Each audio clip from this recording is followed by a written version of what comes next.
얘들아, 안녕. 오늘은 선생님이 직접 영상을 한번 찍어보려고 하는데, 어, 끝까지 잘 들어주세요. 일단 오늘은 김소월 시인의 가는 길이라는 작품을 선생님이랑 한번 같이 보도록 하겠습니다. 어려운 작품 아니니까 그냥 천천히 따라오면 끝까지 들으면 이해 아마 다 잘 될 거예요. 처음 1년부터 한번 같이 보도록 하겠습니다. 우리가 시를 읽을 때에는 일단 화자가 어떤 상황에 있는지, 그리고 화자가 어떤 감정이나 정서를 느끼고 있는지, 그 다음에 그거에 대한 화자의 태도가 어떠한지를 정리를 하면, 이 작품의 주제를 찾을 수가 있겠죠. 그래서 이거 한번 같이 볼게요.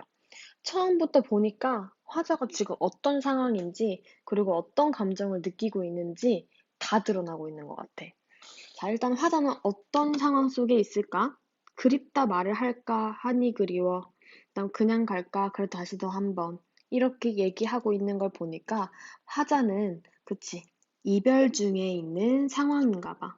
아, 화자는 이별 중이구나.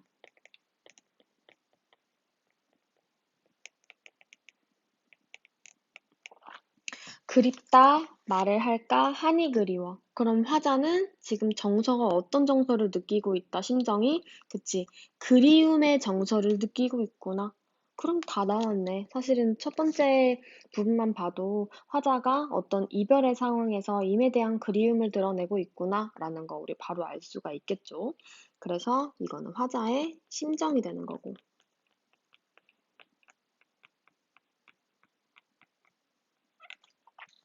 그리고 말을 할까? 하니 그리워. 내가 그립다라고 직접 좀 말을 해볼까? 그렇게 생각하니까 더 그리워진다는 거야.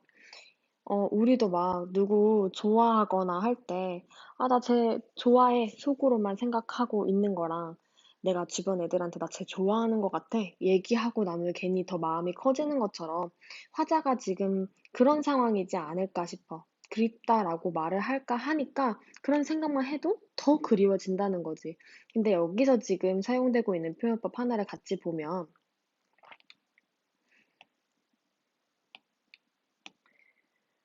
음, 그립다 말을 할까 하니 그리워. 요 시에서는 지금 말을 할까 띄운 다음에 하니 그리워를 밑으로 내렸어.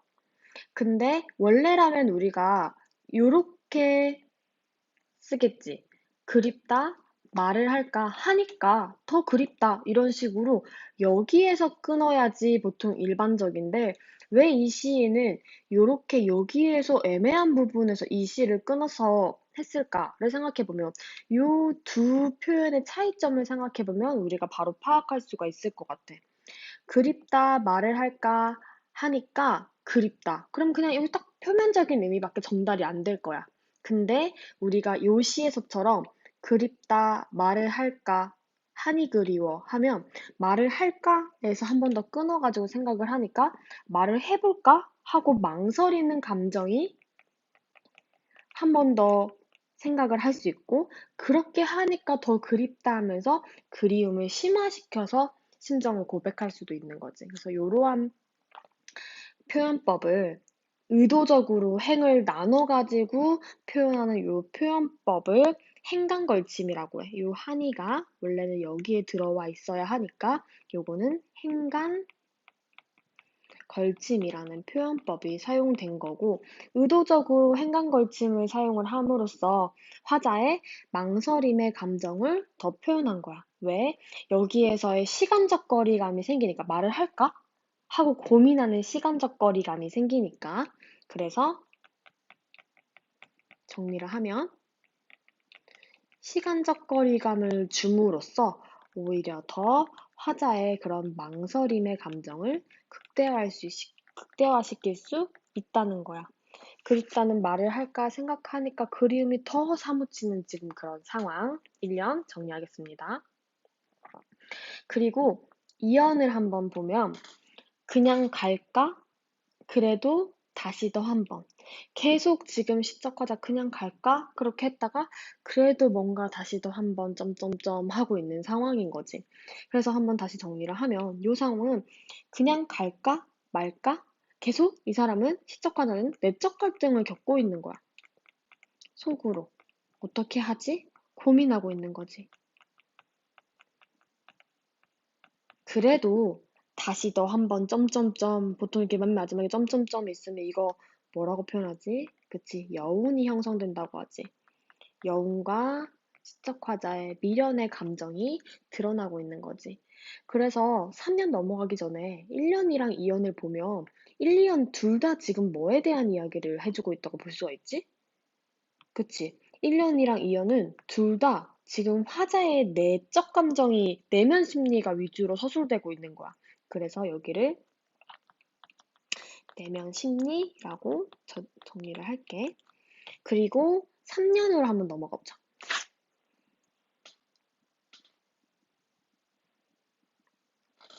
3년으로 넘어가서 저산에도 까마귀, 들에 까마귀, 서산에는 해진다고 지적입니다. 그럼 여기에서 시적대상 까마귀가 등장을 하는데 보통 우리가 까마귀 하면은 긍정적일까 부정적일까? 그치. 보통 까마귀 하면 뭔가 나쁜 소식을 약간 뭔가 안 좋은 일이 일어날 것 같은 예감 이런 걸 전달해주는 대상인 거지. 뭐 그다음에 음, 뭐 까치 이렇게 하면은 뭐 좋은 소식을 반가운 소식을 전달해주는 그런 느낌이 있는 것처럼 까마귀 하면 우리가 부정적인 이미지를 줘. 요 시에서도 마찬가지야. 화자한테는 까마귀는 달가운 존재가 아니겠지. 까마귀는 어둡고 슬픈 이미지인 거야. 그래서 정리를 하면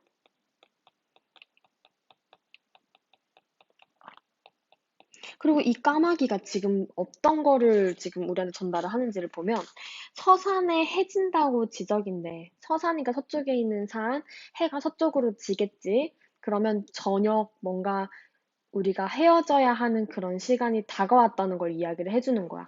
그래서 시간적 배경을 알려주기도 하지만 이 시간적 배경이라는 거는 결국은 이별의 시간을 얘기를 해주는 거니까 이별을 재촉하는 거지.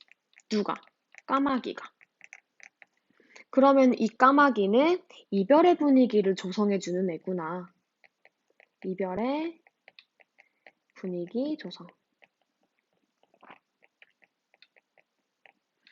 그리고 이런 애들을 객관적 상관물이라고 해. 자, 요런 애들을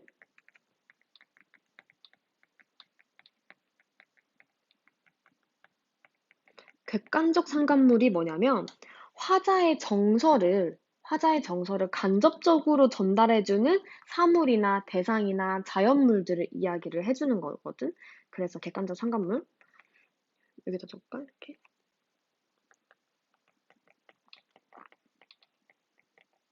화자의 정서를 어, 어,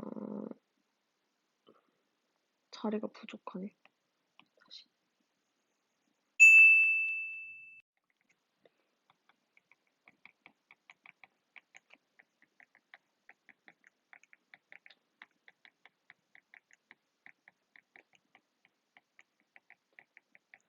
화자의 정서를 간접적으로 표현해주는 대상물을 이야기해주는 거라고 생각을 하면 되겠지.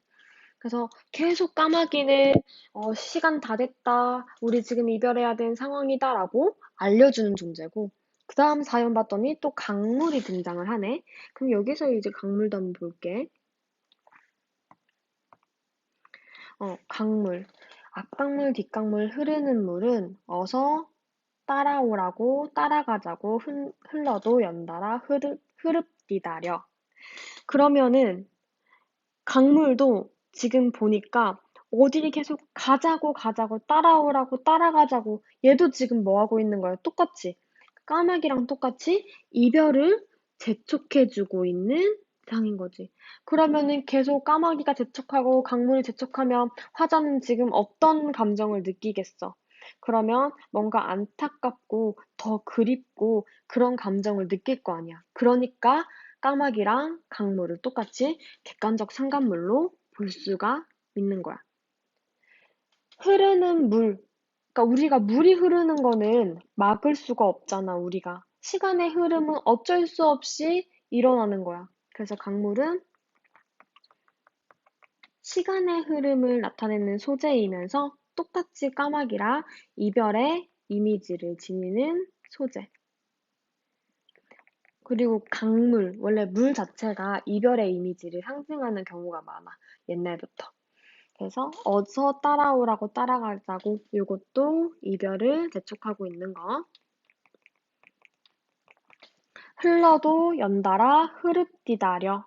이제 방언이 사용되고 있는데 여기서 보면은 계속 이렇게 흘러가고 있는 상황이고 여기에서 조금 특이한 거는 계속 리을, 리을, 리을, 리을, 리을 이렇게 계속 이거 리을 우리 문법 배울 때 했었잖아. 얘네 뭐라고 부르지?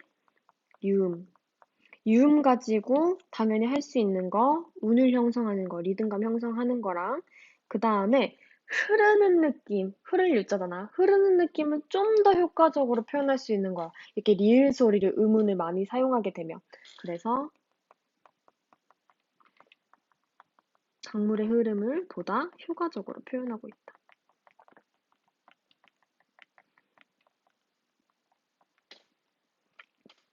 그리고 요 전체적으로 우리가 태도 같은 거를 볼 때에는 또, 어, 이 사람이 사용한, 화자가 사용하고 있는 어조 같은 것도 봐야 되는데, 여기에서 어조는 되게 부드럽고 여린 거야. 그러니까 내가 이 이별을 어떻게든 저항하고 거부해보겠다가 아니라 그냥 좀 받아들이면서 임에 대한 그리움을 표현하고 있는 거라고 생각하면 돼.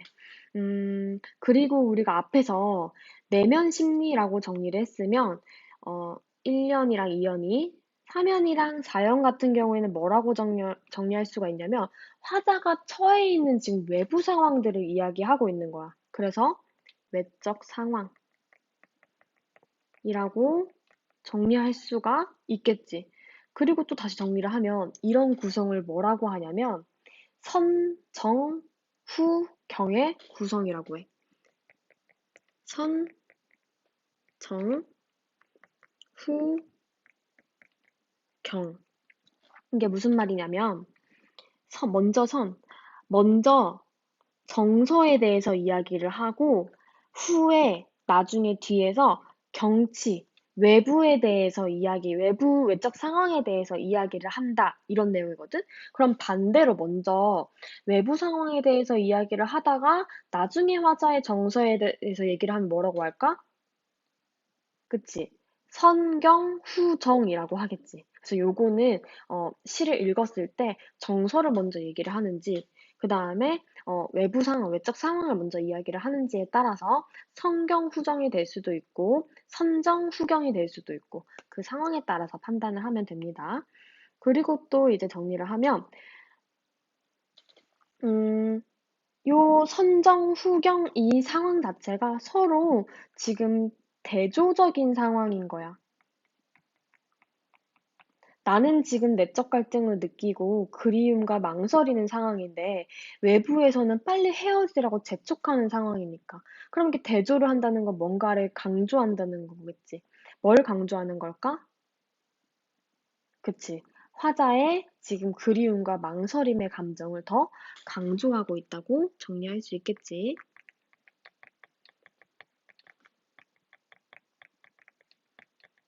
그리움과 어, 망설임의 감정을 더 강조하는 그런 구성이기 때문에 선정 후경 구성을 사용을 하고 있다. 이렇게 정리를 할 수 있겠습니다. 내용 이해됐나요? 그렇게 어렵진 않죠? 핵심 정리 한번 보겠습니다. 확대를.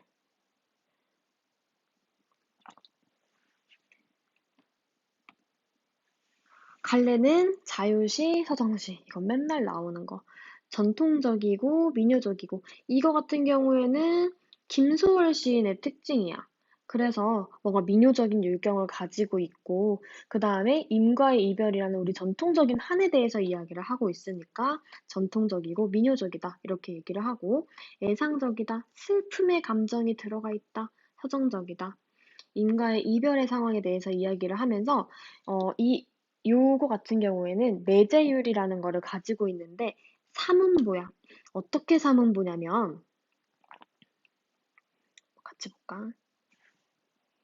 자, 어떻게 사문보냐면 그립다, 말을 할까, 한이 그리워, 1, 2, 3문보, 1, 2, 3문보, 1, 2, 3, 1, 2, 3 이렇게 1, 2, 3 그다음에 1, 2, 3, 1, 2, 3 이런 식으로 3음보로 계속 구성이 되어 있고 7호조 같은 경우에는 이렇게 볼 수 있을 것 같아.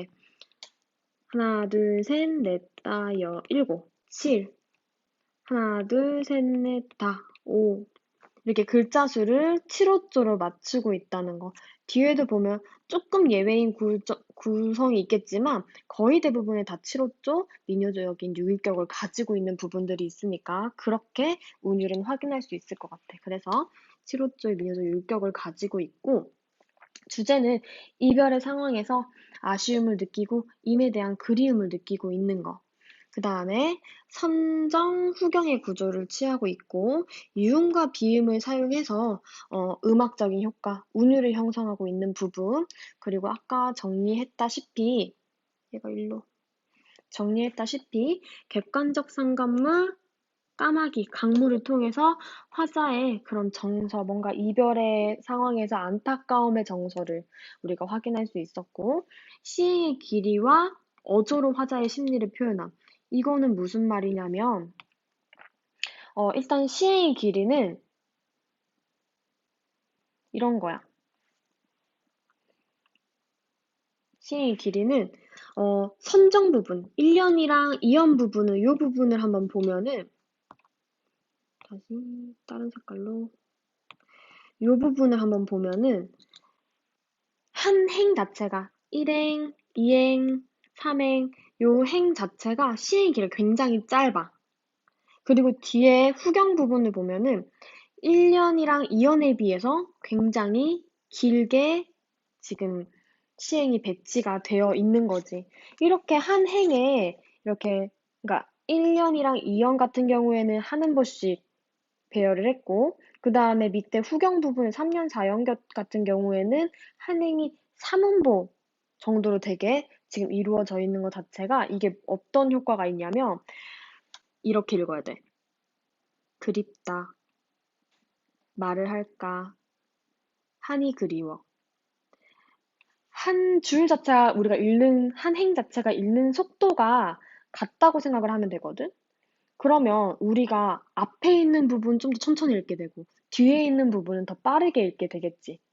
그래서 그런 길이 자체가 화자가 겪고 있는 그 심리를 조금 더 효과적으로 드러낼 수 있는 어, 표현법이 될 수 있겠지. 시행의 길이를 다르게 조절하는 것 자체가. 요거는 나중에 학습 활동에서 다음에 정리할게. 그리고 어조 같은 경우에는 어떤 거냐면 이 사람 말투를 한번 봐봐. 지적입니다. 흐릅디다려. 이런 게 서산에서 까마귀가 해진다고 지적인다. 계속 연달아 흐른다. 이렇게 얘기하는 것보다 지적입니다.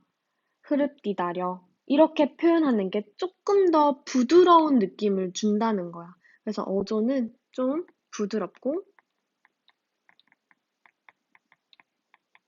여린 어조를 사용하는 거지. 이 사람이 이별의 상황에서 어떻게 극복해볼까 간의 내적 갈등을 겪으면서 그냥 이렇게 이별의 상황을 겪고 있는 이런 상황을 이런 부드러운 어조로 좀 더 효과적으로 화자의 심리를 내가 망설이고 있는 그런 화자의 심리를 좀 더 효과적으로 드러낼 수 있다. 이렇게 정리할 수가 있겠지. 오늘 수업 일단 여기 자꾸 지워지지. 오늘 수업 일단 여기에서 마무리를 하려고 하는데 오늘 요 수업 요거 필기 교과서에 정리를 해 두시고 그 다음에 우리 내일은